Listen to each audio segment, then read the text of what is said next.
بسم الله الرحمن الرحيم.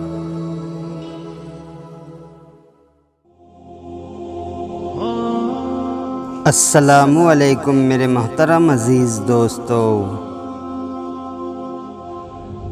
آج ہم آپ کے سامنے جن بزرگ کا واقعہ پیش کرنے جا رہے ہیں ان بزرگ کا نام ہے حضرت عبداللہ شاہ بلوچ رحمۃ اللہ علیہ۔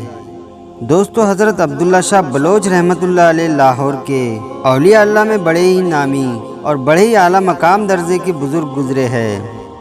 کہا جاتا ہے کہ آپ رحمۃ اللہ علیہ کے آستانے کے قریب ایک کسان کا کنواں ہے، تو ایک دن وہ کسان آپ حضرت عبداللہ شاہ بلوچ رحمۃ اللہ علیہ کی خدمت میں حاضر ہوا اور کہنے لگا، یا حضرت، میرے بیٹے کے جسم پر دانے اور پھنسیاں نکل آئی ہے، آپ دعا فرمائیے کہ اللہ تبارک و تعالی شفا عطا فرمائے۔ تو آپ رحمۃ اللہ علیہ نے فرمایا، اے شخص، تم اس کو اپنے کنویں کے پانی سے نہلا دو، انشاءاللہ تبارک و تعالی وہ ٹھیک ہو جائے گا۔ کچھ دیر سکون کے بعد آپ نے پھر فرمایا، اے شخص، میں نے بارگاہ الہی میں دعا مانگی ہے اور اللہ کے فضل و کرم سے جس کسی کو بھی یہ مرض لاحق ہو جائے تو وہ اس کنویں کے پانی سے نہا لے، اللہ کے فضل و کرم سے اس شخص کا وہ مرض ٹھیک ہو جائے گا اور اسے شفا حاصل ہو جائے گی۔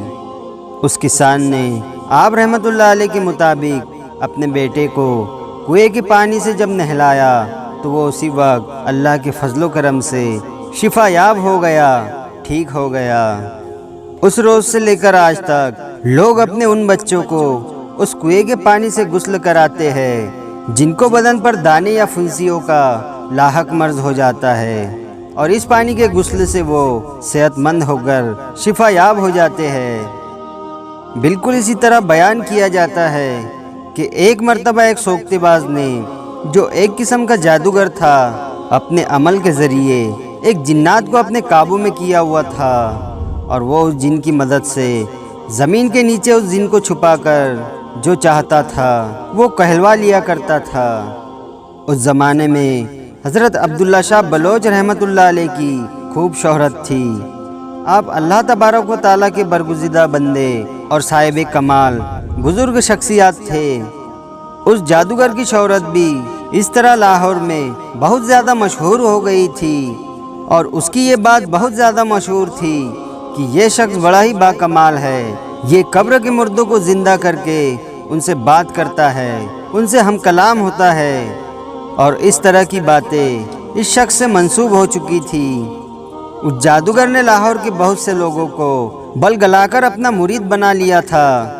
جس کسی بھی شخص کو یہ بات کی خواہش ہوتی کہ وہ اپنے خاندان کے کسی بھی مردے سے کچھ سننا چاہتا تو وہ شخص اس جادوگر کے پاس آ جاتا اور اس سے اپنا مقصد کہتا، تو وہ جادوگر اس شخص کو اپنے ساتھ لے جاتا اور اس کے خاندان والے کی قبر پر لے جاتا، اور جن کی مدد سے جن کو بلوا کر ان لوگوں کو مطمئن کر دیتا تھا، اور اس کے پاس آنے والے شخص سمجھتے تھے کہ وہ جن نہیں بلکہ مردہ شخص ہی اس سے بات کر رہا ہے۔ اس جادوگر شخص کی ہمت اب اتنی بڑھ گئی کہ ایک مرتبہ حضرت عبداللہ شاہ بلوچ رحمۃ اللہ علیہ کی خدمت میں آیا اور کہنے لگا، اے فقیر، تو نے بہت سے لوگوں کو اپنا مرید بنا رکھا ہے، اور تم نے اپنی دکانداری بھی خوب چمکا رکھی ہے۔ اگر تو مجھے بہت سا مال دیں گا تو میں چپ رہوں گا، ورنہ میں تیری دکانداری ٹھنڈی کر دوں گا، اور کوئی بھی شخص تیرے پاس بھٹکے گا تک نہیں۔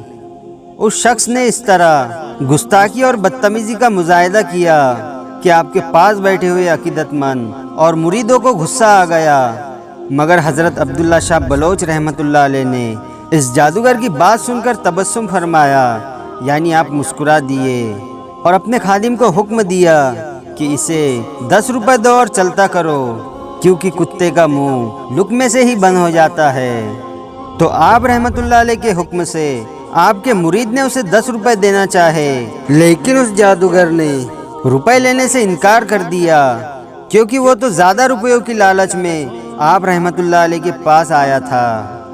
حالانکہ اس دور کے حساب سے یہ 10 روپے بھی بہت زیادہ تھے، मगर उसने जब ये देखा कि आसानी से 10 रुपए मिल रहे हैं तो उसने ये पैसे लेने से साफ इनकार कर दिया और ज़बान दराजी पर उतर आया और इतराते हुए कहने लगा, अगर तुझे फ़कीरी का दम है तो मुझे कोई करामत दिखा और फिर मुझसे करामत देख और फिर मेरी मुरीदी इख्तियार कर। ऐ फ़कीर, मैं 100 साल पहले दफन किए हुए मुर्दे से भी गुफ्तगू कर सकता हूँ और ये करामत मुझसे कई मर्तबा भी ज़ाहिर हो चुकी है। हज़रत अब्दुल्ला शाह बलोच रहमतुल्लाह अलैह ने तो उस पर तरस खाकर उसे 10 रुपए दिए थे, लेकिन अब तो बात हद से ज़्यादा बढ़ चुकी थी। हज़रत अब्दुल्ला शाह बलोच रहमतुल्लाह अलैह इस बदबख्त का हद से बड़ा असरार देखकर उठ गए और अपने साथ उस जादूगर को लेकर एक कब्रिस्तान के जानिब चले गए और एक कब्र पर निशान लगाते हुए फरमाया कि अगर इस कब्र का मुर्दा बोल उठे और वो अपना हाल बताए तो फिर मैं तुम्हारा मुरीद हो जाऊंगा। उस जादूगर ने जब ये सुना तो फौरन वो तैयार हो गया और उस कब्र पर खड़ा होकर कहने लगा, यासीन। तो कब्र के अंदर से आवाज़ आई, वल कुरानुल हकीम। इसके बाद उस जादूगर ने हज़रत अब्दुल्ला शाह बलोच रहमतुल्लाह अलैह से कहा कि कब्र वाला मुर्दा ज़िंदा हो गया है, अब तुम इससे जो पूछना चाहते हो ये तुम्हारी हर बात का जवाब देगा। हज़रत शेख अब्दुल्ला शाह बलोच रहमतुल्लाह अलैह ने इस जादूगर की बात सुनकर अपने पाए मुबारक ज़मीन पर मारे और फरमाया कि इस आदमी ने जिस किसी को भी ज़मीन में दाखिल किया है वो फ़ौरन बाहर आ जाए। आपका ये फरमाना था कि उसी वक्त 14 बरस का एक लड़का आपके सामने हाजिर हो गया।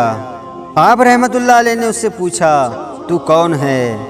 तो वो आपके पूछने पर कहने लगा, या हज़रत, मैं कुवैत के जिन्नों में से एक जिन्न हूँ और चंद बरसों से इस जादूगर की कैद में हूँ और इसके कहने पर मैं ज़मीन के नीचे जाता हूँ और उसके बाद जो ये कहता है उसके मुताबिक मैं बात करता हूँ। जिनकी ये बात हज़रत शेख अब्दुल्ला शाह बलोच रहमतुल्लाह अलैह ने जब सुनी तो आप रहमतुल्लाह अलैह ने इरशाद फरमाया कि अल्लाह तबारक व तआला के हुक्म से आज मैं तुम्हें आज़ाद करता हूँ। उस जिन के आज़ाद होते ही उस जादूगर का अमल भी गारत हो गया। उस जिन्नात ने आपका शुक्र अदा किया और वहाँ से गायब हो गया। इसके बाद हज़रत शेख अब्दुल्ला शाह बलोच रहमतुल्लाह अलैह अपने ज़ुबान मुबारक से फरमाने लगे, यासीन। तो अचानक पूरे कब्रिस्तान से आवाज़ आई, वल कुरानुल हकीम। उसके बाद आप रहमतुल्लाह अलैह ने उस जादूगर से फरमाया, अब तुम जिस भी साहिब कब्र से जो भी कुछ पूछना चाहते हो जाओ और पूछ लो। ये सुनना था कि वो जादूगर आप हज़रत अब्दुल्ला शाह बलोच रहमतुल्लाह अलैह के कदमों में गिर गया और वहाँ मौजूद आपके अकीदतमंद नाराए तकबीर का बुलंद नारा लगाते हैं और उसके बाद वो जादूगर सच्चे दिल से तौबा कर लेता है और आपसे यह माफ़ी का खास्तगार भी हुआ। कहने लगा, हज़रत मुझे माफ़ फरमा दीजिए, मैं आइंदा के लिए इस तरह के काम करने से तौबा इख्तियार करता हूँ और आपके अकीदतमंदों में शामिल हो जाता हूँ। मैं नहीं जानता था कि ऐसी शान होती है औलिया अल्लाह की। सुभान अल्लाह। तो दोस्तों, यही शान होती है औलिया अल्लाह की कि औलिया अल्लाह जब करामात दिखाते हैं तो अच्छे अच्छों के पसीने छूट जाते हैं और अच्छे अच्छे बेईमान लोग भी ईमान पर आ जाते हैं, जिस तरह ये जादूगर आया। दोस्तों, वली अल्लाह के करामात से बेशुमार लोगों ने ईमान की दौलत पाई, बेशुमार लोग इस्लाम से वाबस्ता हुए और बेशुमार लोग ईमान लाकर मुसलमान हुए। यही शान है औलिया अल्लाह की। अल्लाह रब्बुल इज़्ज़त से यही दुआ है कि रसूल खुदा सल्लल्लाहु ताला अलैहि वसल्लम के सदक़े व तुफ़ैल हमें तमाम अंबिया इकराम और तमाम औलिया इकराम से मोहब्बत करने की और उनका अदब और ताज़ीम करने की तौफ़ीक़ अता फ़रमाए। आमीन या रब्बुल आलमीन। वीडियो पसंद आया हो तो लाइक और शेयर ज़रूर करें और आपने अभी तक हमारे चैनल को सब्सक्राइब नहीं किया है तो उसे भी सब्सक्राइब ज़रूर कर दे और साथ में बेल आइकन दबा दे ताकि हर आने वाली नई वीडियो की नोटिफिकेशन आप तक पहुंचती रहे।